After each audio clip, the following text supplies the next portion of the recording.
Hello children, today we will do worksheets of your practice book, that is pronouns. Pronouns I have already discussed in my previous videos, hope you all understand it well.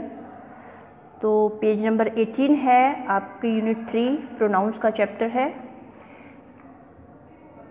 Read the story the hare and the tortoise given below. Story दी हुई है आपको. A hare was once boasting of his speed to the other animals. I have never yet been beaten in a race. He told them, I can run faster than any of you. I challenge anyone here to race with me. The tortoise said quietly, I accept the challenge. That is a good joke. The hare laughed. I could dance around you all the way. Keep your boasting until you have won. Answered the tortoise, shall we race? खरगोश की और कछुए की कहानी है. आपने सुनी होगी, आपकी मम्मी ने सुनाई होगी, दादी ने सुनाई होगी, आप सबको मालूम होगा इस कहानी के बारे में. तो दोनों क्या करते हैं, अपनी स्पीड को चेक करने के लिए कि उनकी स्पीड एक दूसरे से अधिक है. तो वो कहते हैं कि मैं तुम्हें I have never yet been beaten in a race. मुझे कोई भी, खरगोश कहता है, मुझे कोई भी रेस में हरा नहीं सकता. मैं तुमसे तेज़ दौड़ सकता हूँ और मैं तुम्हें चैलेंज करता हूँ कि मेरे साथ रेस करो. जो टॉर्टॉइस है वो शांत रहता है और उसका शांति से उसका चैलेंज एक्सेप्ट कर लेता है, मान लेता है. खरगोश हंसता है. लाफ्ट का मतलब हंसना. खरगोश हंसता है, कहता है ये तो अच्छा मजाक है. मैं तो तुम्हारे चारों ओर सारे रास्ते नाचता रहूँगा. Keep your boasting until you have one. तुम कोशिश करते रहो जब तक तुम जीत नहीं जाते. टॉर्टॉइस ने कहा, और उन्होंने क्या कहा, चलो दौड़ लगाते हैं. अब write down all the words the hare uses to address himself. One has been done as an example. Hare ने अपने लिए कौन कौन से वर्ड यूज़ किए हैं, मतलब कि कौन कौन से प्रोनाउन यूज़ किए हैं. I is given here, I use किया है. और क्या यूज़ किया है, ही यूज़ किया है. मी और हिज, ये हेयर के लिए यूज़ हुए हैं. Now write down the word the tortoise uses for the hare. और अब टॉर्टॉइस ने हेयर के लिए कौन सा वर्ड यूज़ किया है, you. You is a second person. ठीक है, यू टॉर्टॉइस ने हेयर के लिए यूज़ किया है. Page number 19. What word does the tortoise use for both the hare and himself. दोनों के लिए, हेयर के लिए भी और टॉर्टॉइस के लिए कौन सा वर्ड यूज़ हुआ है, कौन सा प्रोनाउन यूज़ हुआ है, we. Next is what word has been use instead of the word animals. Animals के लिए कौन सा वर्ड यूज हुआ है, them. Now you all know the words that you have written are called pronouns. जो भी वर्ड्स यहाँ पर यूज़ किए गए हैं वो सारे क्या हैं, प्रोनाउंस हैं. Now worksheet 1. Now imagine you are the hare. You continue to narrate the story to your friends. Use pronouns to complete the story. The first sentence has been done as an example. मान लीजिए आप narrator हैं, किसी को, अपने friends को story सुना रहे हैं, तो आप कैसे सुनाएंगे, कौन कौन से प्रोनाउन यूज़ करेंगे. After the tortoise challenged me, a course was fixed and a start made. जब टॉर्टॉइस ने मुझे चैलेंज किया, किसको चैलेंज किया, टॉर्टॉइस चैलेंज किया, तो क्या हुआ, स्टार्ट कर ली, उन्होंने रेस करनी शुरू की. I ran out of sight at once. I ran out of sight at once. मैं नज़र से ओझल हो गया तुरंत. But the tortoise did not give up. लेकिन टॉर्टॉइस ने हार नहीं मानी. He continued to walk slowly but steadily. वो धीरे धीरे लगातार चलता रहा, धैर्य रखते हुए. Soon knowing that he was far behind, I stopped to have a nap. मुझे जब पता लगा कि वो मेरे पीछे है, मैं नैप का मतलब होता है शॉर्ट स्लीप. जब हम थोड़ी देर के लिए उवासी लेते हैं, नींद लेते हैं, दैट इज़ कॉल्ड नैप. जब मैं अपनी नैप से, शॉर्ट स्लीप से उठा, I saw that he was far ahead of me. मुझे लगा वो मेरे से थोड़ी दूर है. Quickly I got up and ran as fast as I could. और जल्दी ही मैं क्या किया, मैंने मैं दौड़ा जितनी तेज़ मैं दौड़ सकता था, but he had already touch the finish line, लेकिन वो फिनिश लाइन तक पहुंच चुका था, मतलब कि वो रेस जीत चुका था। तो मोरल क्या है स्टोरी का? Slow and steady wins the race, सहज पके सो मीठा होए। अगर हम जल्दबाजी नहीं करेंगे तो हम अपने काम में सक्सेसफुल हो सकते हैं। और वैसे भी जो हेयर था उसको प्राउड हो गया था, घमंड हो गया था कि ही कैन रन फास्ट। उसको लगा कि वो टॉर्टॉइस से ज़्यादा तेज़ दौड़ सकता है, और इसलिए उसने थोड़ा सा वो लूज़ हो गया, ढीला हो गया, और उसने शॉर्ट स्लीप ले ली और टॉर्टॉइस चलता रहा और जीत गया। Worksheet 2, read the following extract taken from mix up at birth of my English reader. The story has written by Sunil Gavaskar. Circle the pronouns and say what nouns they replace. और आपको क्या करना है? प्रोनाउंस को सर्कल करना है। You can look here, यहाँ पर सारे प्रोनाउंस को सर्कल किया हुआ है और आपको पता भी है कि प्रोनाउन क्या होते हैं, तो ये तो आप खुद भी कर सकते हैं। देखिए, आई, माई, अगेन आई, ही, आई, माई, आई, ही, ये सारे प्रोनाउंस हैं जो हमने यूज़ किए हैं। अब नेम क्या है? सुनील गावस्कर। सुनील गावस्कर के लिए कौन से प्रोनाउंस यूज हुए हैं? आई, माई और ही। द बेबी के लिए ही, अंकल के लिए ही। तो ये प्रोनाउंस यूज़ किया। आपको चैप्टर पढ़ा है आपने, आपको स्टोरी भी मालूम है, तो you know which pronoun is use where, कौन सा प्रोनाउन कहाँ यूज़ हुआ है, आपको ये अच्छे से मालूम है। Now worksheet 3, read the poem given below. Notice the nouns and pronouns used in each stanza. In the given boxes in front of each stanza, write the pronouns used for each noun. Her noun के लिए आपको बताना है कि कौन सा pronoun use हुआ है। You know noun, noun is the name of a place, object, name of a person, animal, thing, etcetera. And pronouns the words which are used in the place of noun, that is called pronoun. The fox went out on a cold night and asked the moon to give him light. So it gave him light, for he had miles to go before he reached the town. Oh. अब ठंडी रात में fox चलती गई and asked the moon, और moon को कहा कि उसे लाइट दे, और इसलिए उसको लाइट दी ताकि वो ज़्यादा दूर तक जा सके। और before he reach the town, और टाउन तक पहुंचने से पहले ही उसको क्या की, मून ने लाइट प्रोवाइड की। तो फोक्स के लिए क्या वर्ड यूज़ हुआ है यहाँ पे? हिम और ही। और मून के लिए क्या यूज़ हुआ है? It. Now page number 21, he finally reached a big pen. In it were many ducks and hens. On seeing him they began to run. The fox began to chase them. अब यहाँ पर क्या हुआ है? Pen के लिए क्या word use है? Finally reached a big pen, एक बिग पेन में वो फाइनली पहुँच गए। और उस पेन में क्या थे? डक्स थे और हैन थे, और उन्हें देखकर उन्होंने दौड़ना शुरू किया। The fox began to chase them, और फॉक्स ने उनका पीछा शुरू कर दिया। किसका? डक्स और हैंस का पीछा करना शुरू कर दिया। तो पेन के लिए इट आया है, फॉक्स के लिए ही और हिम आया है, डक और हैंस के लिए दे और देम आया है। Next one is, he caught a hen by the neck, flung a duck on his back. With them he ran fast to his den, and it waited his wife and children 10. अब किससे पकड़ लिया hen को? गर्दन से पकड़ लिया, और पीछे से डक पर झपट्टा मार दिया, छलांग लगा दी। With them he ran fast to his den. और वो दोनों अपनी जो रहने की जगह थी वहाँ उसके लिए तेज़ तेज़ दौड़े। And it waited his wife and children 10, और वहाँ उनके वाइफ और 10 बच्चे इंतज़ार कर रहे थे। अब देखिए, डक और हैंस के लिए क्या प्रोनाउन यूज़ हुआ है? देम। फॉक्स के लिए ही और हिज, डेन के लिए इट। क्लियर? तो ये तो बेटा अब आपको इतना समझ आ गया है, मुझे मालूम है कि आप ये खुद भी फाइंड आउट कर सकते हैं। अगर आपने इनको अंडरलाइन भी करना है तो आप कर सकते हैं, नहीं तो आप जो स्पेस दी हुई है वहाँ पर ओनली प्रोनाउंस लिख सकते हैं। Next is, they at the hen and duck and thought they had wonderful luck. After the meal they slept tight in their den that moonlit night.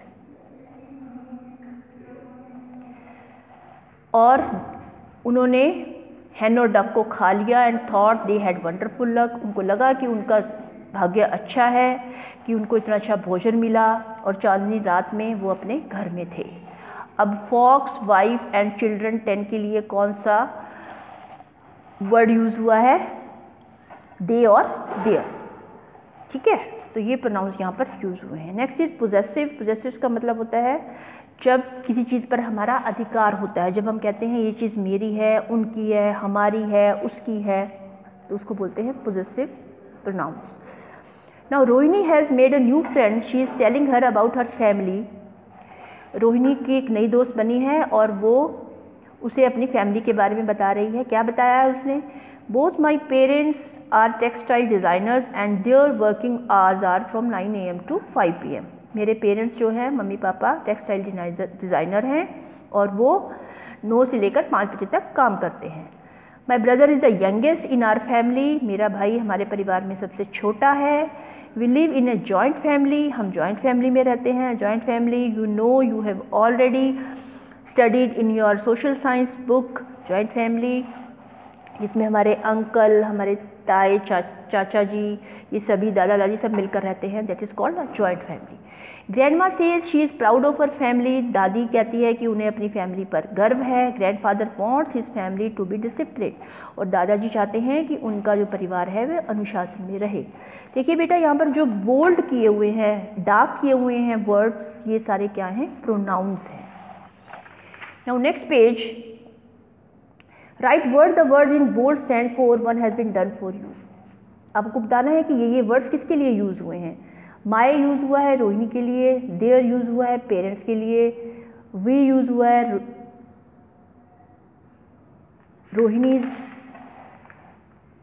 Rohini के लिए कि वो रोहिणी की फैमिली के लिए आप कह सकते हैं रोहिणीज़ फैमिली। हर यूज़ हुआ है ग्रैंड मदर के लिए और हिज यूज़ हुआ है ग्रैंडफादर के लिए। Now worksheet 4, read the following dialogue that took place between Kunal and his teacher. Circle all the words that tell us whom the things belong to.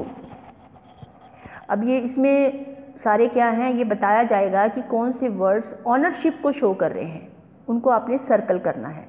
इन्हें हम possessive pronoun कहते हैं। Ownership मतलब किस चीज़ पे हमारा अधिकार है, ये आप खुद करेंगे। Kunal, have you done your homework? क्या तुमने अपना होमवर्क कर लिया है? No ma'am. Why not? Bring your notebook to my table. अपनी नोटबुक मेरी टेबल पर लेकर आओ। Going up to the teacher, ma'am I have misplaced it as our house is being whitewash. मेरी जो नोटबुक है इधर उधर रखी गई है क्योंकि हमारे घर में वाइट वॉश हो रही है। Why have you brought Namita's notebook? I have already seen her work. तुम नमिता की नोटबुक क्यों लेकर आए हो? मैं तो ये ऑलरेडी देख चुकी हूँ। Ma'am, may I have your permission to keep her notebook till I find mine? Ma'am, मैं उसकी नोटबुक अपने पास रख सकता हूँ जब तक कि मेरी नहीं मिलती। You may note down it's contents and return her notebook tomorrow. तो टीचर ने क्या कहा कि तुम जो टॉपिक हैं उनको नोट कर लो और उससे कल वापस कर देना। तो बेटा इसमें बताना है कि कौन सी चीज़ किसकी है।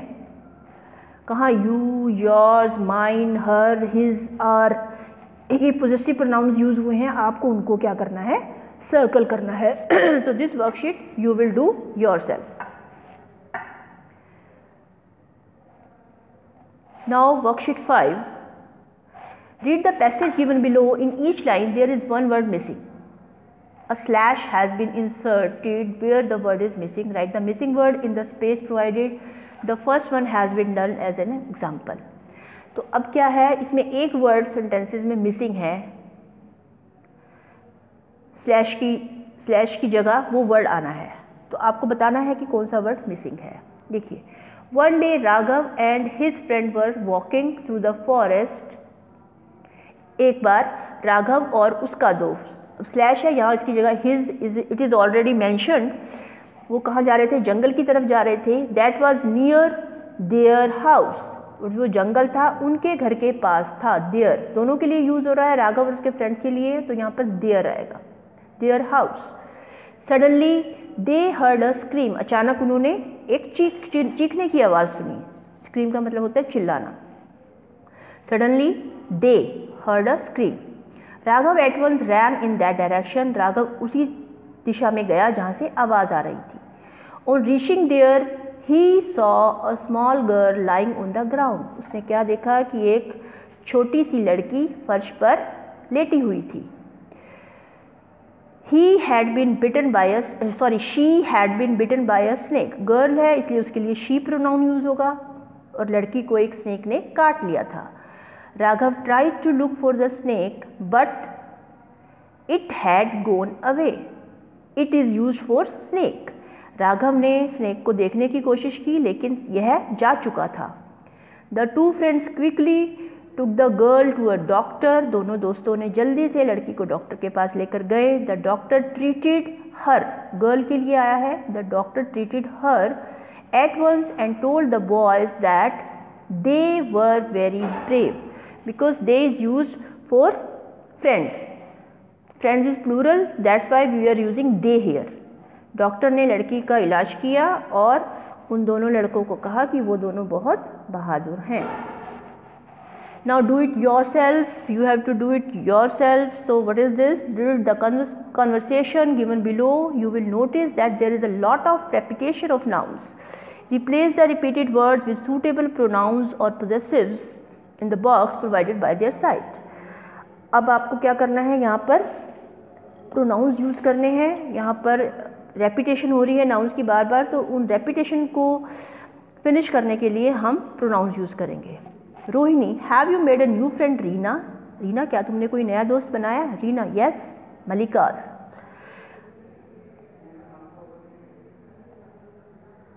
Yes Malikas. Malikas, we have to use pronoun here she because Malika is a girl. Now she is 10 years old. Malika has just joined our school. Again she. Malika, she like music and skating. Malika 10 साल की है, उसने हमारा school में admission लिया है और उसको म्यूज़िक और स्केटिंग पसंद है. Rohini, does Malika have any brother or sister? Now Malika, यहाँ पर she आएगा बेटा, it is wrong. Here we'll edit she. She have any brothers or sister? Yes, Malika. He has a brother Madhav. She has a brother Madhav. यहाँ पर भी she आएगा. Now Madhav is in class 9th. Madhav 9th class में.